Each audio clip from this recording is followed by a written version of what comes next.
ኒካህ ማድረግ ፈልጌ ነበር ነገር ግን በሐራም ግንኙነት አድርገን ነበር እና ኒካህ ለማድረግ እንዴት ብለን ስንጠይቅ ለ40 ቀን መለያየትና መጠበቅ አለባችሁ ተባለን وهذه فتوى آثمة خطأ የሆነ ፈትዋ ነው ما الدليل በል 40 ቀን ماذا ከኒካህ በፊት ከተገናኙ አንድም ቀን ሲቀር ቢሆን አንድም ሰዓት ሲቀር ትልቅ ወንጀል ፈጽመዋል ትልቅ ወንጀል ስለፈጸሙ አላህን Subhanahu Wa Ta'ala መፍራት ይኖርባቸዋል መለያየት ተውበት ማድረግ አለባቸው ሁሉም ነገር ይቀራል من تعجل شيئا قبل اوانه عوقب بحرمانه አንድን ነገር ያለ ጊዜው የተቻኮለ ሰው እሱን በማጣት ይቀጣል ያ ስለሆነ ልክ ለመውረስ ብሎ አባቱን የሚገለው ከአባቱ እንዳይወርስ ይደረጋል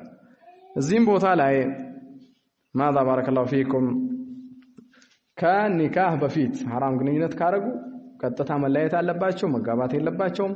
ከዛ በኋላ ዑለማዎች ምን አሉ ተውበት ማድረጋቸው ከታወቀ ማርገዝ አለማርገዟ ከተረጋገጠ እስልምና ሐድ የሚቆምበት ሀገር ከሆነ ተገርፈው ተውበት ከተደረገ ሐዱ ከቆመባቸው መቶ ገርፋት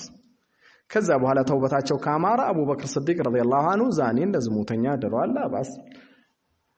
ያኒ ተውበት ካረጉ በኋላ ማለት ነው ማጋባት ይችላሉ እርግዝና ካለ ግን እስክትወልድ አይጋቡ خلاص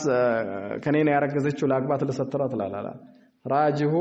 እርጉዝ ነች እርጉዝ ሴት ማግባት አይቻልም ካንተም ከማንም አረገዘች قال الله واولات الاحمال اجلهن يضعن حملهن ምን ነው የምታረገው ማርገዛው ከተረጋገጠ ከዝሙት خلاص ተለያይታችሁ ቆዩ ይባላል ከዛ ከወለደች በኋላ ከተረጋገጠ በኋላ ተውበት አረጉ ከዛ በኋላ ማግባት ይችላል የኔ ነው ብሎ ልጁን ካስጠጋው ካሳደገው የሱ ይሆናል ራጅሁ لكن ትልቁ ወንጀል ተመልከቱ ሰለላሁ ዐለይሂ ወሰለም في ناس في عجله يا اخوان ሰው ሲቸኩል يعني ኑሮ ስንት አመት ኑሮ ربما 30 አመት 40 አመት አሁን ربما የቀረው 3 ቀን ነው አው የሆነ ነገር ነው አው መባደ موجود ሸይጣን ገብቶ እዚህ ላይ ሌላ ነገር ያደርግለታል حرام ነገር ይጥላል والله አንዳንዱ 3 ቀን ሲቀር حرام ላይ ወድቀናል ብሎ ይጠይቃል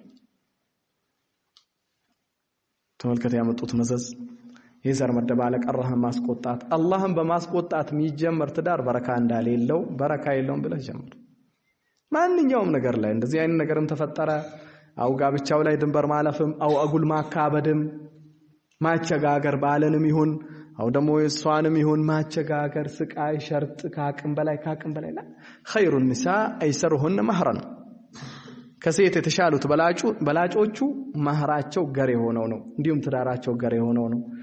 ኒካህ ማድረግ ፈልጌ ነበር ነገር ግን በሐራም ግንኙነት አድርገን ነበር እና ኒካህ ለማድረግ እንዴት ብለን ስንጠይቅ ለ40 ቀን መለያየትና መጠበቅ አለባችሁ ተባለን وهذه فتوى آثمة خطأ የሆነ ፈትዋ ነው ما الدليل በል 40 ቀን ماذا ከኒካህ በፊት ከተገናኙ አንድም ቀን ሲቀር ቢሆን አንድም ሰዓት ሲቀር ትልቅ ወንጀል ፈጽመዋል ትልቅ ወንጀል ስለፈጸሙ አላህን Subhanahu Wa Ta'ala መፍራት ይኖርባቸዋል መለያየት ተውበት ማድረግ አለባቸው ሁሉም ነገር ይቀራል